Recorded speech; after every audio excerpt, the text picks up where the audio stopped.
G'day everyone, my name is Glenn Cochrane, I'm a writer at Screen Realm, and I'm here to talk about the trial of the Chicago 7. Have you seen it yet? It's on Netflix right now, and let me spend a few minutes breaking it down for you. This is it. It's time. Since arriving on the scene as a writer of A Few Good Men back in 1992, Adam Sorkin has solidified his place as one of Hollywood's best screenwriters. Working predominantly within the parameters of drama, his work has also included stuff like The Social Network, Moneyball, The West Wing and Steve Jobs, amongst so many others, and his directorial debut, Molly's Game in 2017, also confirmed him to be a really competent filmmaker in his own right, which has led to much anticipation for his sophomore outing, The Trial of the Chicago 7. Let me tell you what I think. The script for Chicago 7 has languished in Hollywood for decades, having passed through the hands of people like Steven Spielberg and Paul Greengrass before landing in Sorkin's midst. Let's rehearse. As the title asserts, the film chronicles the historical trial of the 7 political activists whose demonstration against the Vietnam War led to riots. The trial itself was of great national interest, and its polarising media coverage divided opinions across the country. So as we all know, the peace movement during the 1960s defined the era and held the government to account, and the story of the Chicago 7 is the stuff of legal legend.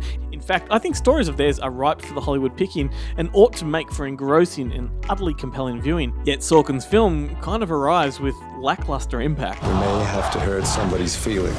The film's ensemble doesn't boast any particular headline player, although it could be argued that Sacha Baron Cohen from Borat is the story's pivotal character, which, if I'm honest, is where much of my criticism lies. He portrays Abby Hoffman, an icon of the anti-war movement and co-founder of the Youth International Party. Hoffman, in reality, was a buffoonish intellectual whose smarts were cloaked behind a nonsensical demeanour. Part of his method of activism was to undermine the establishment with satire, which clearly makes Cohen an obvious choice of casting, but perhaps too obvious. Cohen's own career has been defined much like Hoffman's. He attacks and often outsmarts his ideological opponents with deception and humour, and while Cohen has previously proven himself to be a reliable dramatic actor, his performance here errs too closely to his own brand of satire. This, when factored with a pretty unconvincing American accent, results in his part in the trial of the Chicago 7 being the weakest link. I would have aimed a lot higher. And meanwhile, the stable of talent alongside him offer fairly sturdy performances, with Eddie Redmayne turning over one of the strongest of the bunch. His turn as Tom Hayden, whose style of activism is pacifistic, strikes a lot more chords and realigns the story with its drama. Frank Langella is excellent as the residing judge, whose prejudice is transparent, while Mark Rylance delivers an expectedly reliable performance as the increasingly frustrated defense lawyer. He's really fun to watch. Other notable performances come from the likes of Joseph Gordon-Levitt, John Carroll Lynch, and Yahya Abdul-Mateen II. And then Michael Keaton swoops in for a brief cameo appearance whereby he practically plays himself and might as well have mailed this one in from home. It's another lazy headline-grabbing choice of casting, if you ask me.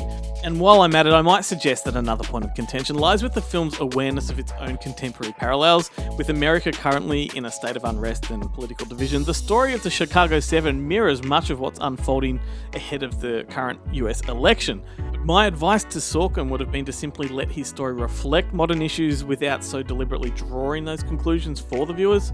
Where the film does work really well is in Sorkin's structure, which has the story pinballing between trial and the alleged crimes, thus providing context and accuracy to the defensive argument. This method works really well, and were it not for Cohen's dominance throughout the story, it might have been exceptional. The historical recreations of various moments are really well handled, and the production design feels authentic, although the same cannot be said for the hair and wardrobe department, which nod towards parody. In short, The Trial of the Chicago 7 is a good film, but it might have been a great film. Its near miss does kind of qualify its place on Netflix, where there is no actual cost of admission and it will satisfy the casual observer. But I guess for those looking for an in-depth exploration of an important historical milestone, they might walk away unsatisfied. The Trial of the Chicago 7 is now available on Netflix, so I recommend you go check it out for yourself. I give this one 3 out of 5.